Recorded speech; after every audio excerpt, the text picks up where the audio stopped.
Akhir-akhir ini banyak kasus yang menyangkut tentang ketidaksantunan berbahasa di media sosial. Pada video kali ini saya akan menjelaskan kepada Anda tentang bermedia sosial, yaitu menggunakan bahasa Indonesia dengan santun.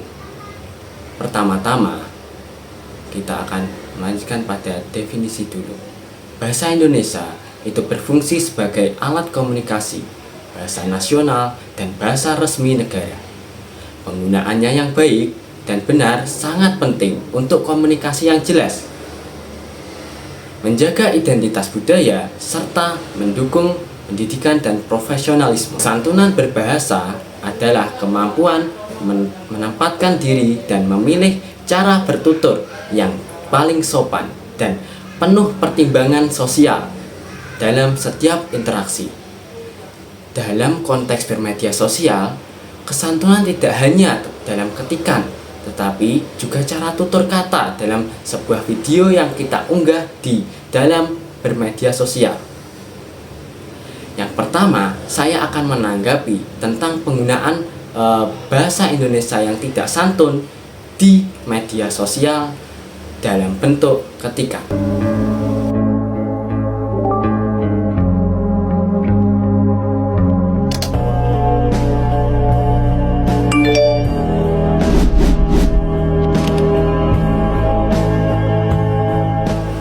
Kita sangat berhati-hati saat berbicara tatap muka, yaitu dengan menjaga lisan dan memilih kata.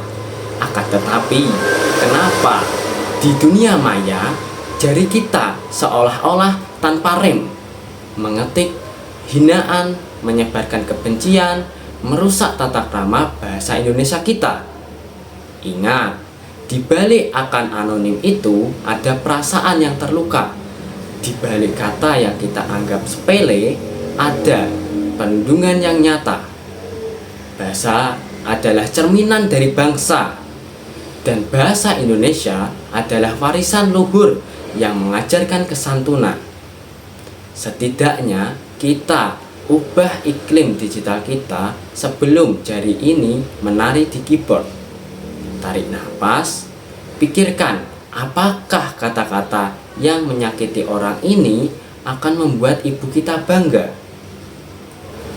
Dalam kasus streamer Big Mo dan kakaknya yaitu Resbob melakukan perilaku yang tidak santun kepada mantan istri dari Pratama Arhan yaitu Azizah, yang berujung pada tuntutan hukum yang didasarkan pada UU ITE, tepatnya pada Undang-Undang Nomor 1 Tahun 2024, yaitu tentang perubahan yang kedua atas Undang-Undang ITE pada bab hal-hal yang dilarang pada pasal 27A ancaman pidana, yaitu pada pasal 45 ayat 4. Meja penyidik.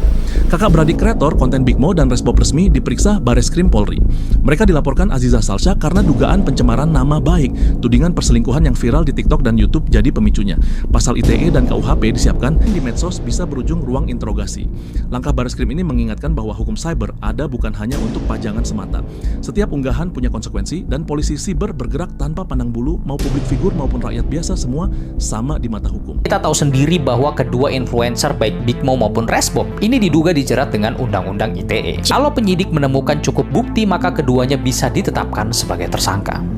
Jadi kesimpulannya sesuai dengan tujuan dari kampanye saya, yaitu untuk mencegah pelanggaran dengan mengedukasi audiens tentang resiko hukum dan sanksi sosial dari tindakan ketidaksantunan berbahasa. Mari kita buktikan bahwa bahasa Indonesia dimanapun ia digunakan akan selalu menjadi bahasa yang beradab dan santun. Sekian dari saya, video saya cukupkan sampai di sini. Tetap santun berbahasa, jaga martabat bangsa. Terima kasih. Wassalamualaikum warahmatullahi wabarakatuh.